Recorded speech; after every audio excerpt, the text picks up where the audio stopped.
We're looking at Jean-François Millet's painting, The Gleaners, from 1857. Now, this is a painting that hangs in the Musée d'Orsay.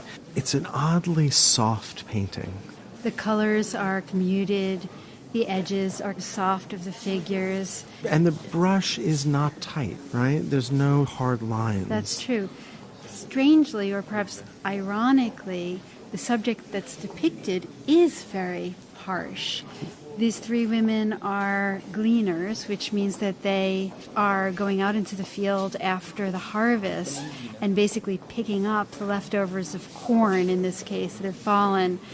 They're basically rural beggars, and this is a very old tradition. So you can see that actually very clearly. You can see the great grain stacks in the distance, and you can see a grain wain or wagon really piled high. You can see the main, I almost want to say, army of harvesters in the distance, all bent over in this back-breaking work. And you can see the large bundles of grain that have been gathered. But then in the foreground, at some real distance from the main enterprise, you see these three women working in a kind of solitary way, and one imagines their destitution. They're trying to feed their families. You can see the small bundles to their right that they've gathered as they clutch what they've found. Yeah, very, very small compared to the enormous harvest that's been yielded in the background. You can also really make out the hierarchy. It's interesting because these women are large and substantial and in the foreground and clearly in that sense important, monumental even.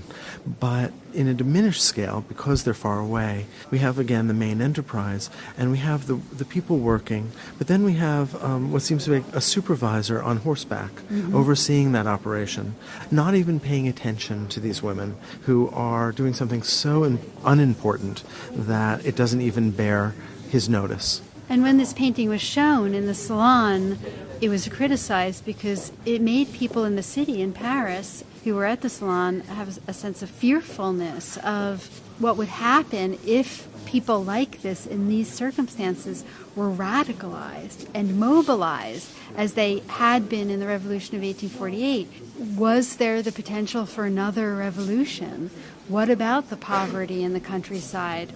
There was something about these women that, although we may see them as terribly sad and downtrodden, there was something about them in 1857 that was frightening to the Parisian populace. You know, perhaps because of that, Millet has done something interesting. He's rendered these women doing this back-breaking labor right before us, but they're not in rags. They are seemingly well-fed and strong.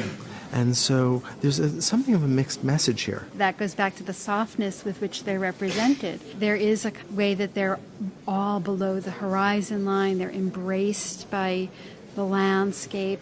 There's a rhyming between the rounded forms of their backs. There's something lovely and beautiful about the composition at the very same time that we have this image of backbreaking labor. So perhaps Millet is giving us this very difficult image, but it's not as difficult as it could have been. So he's softening the blow for us. He's making this more palatable to his audience.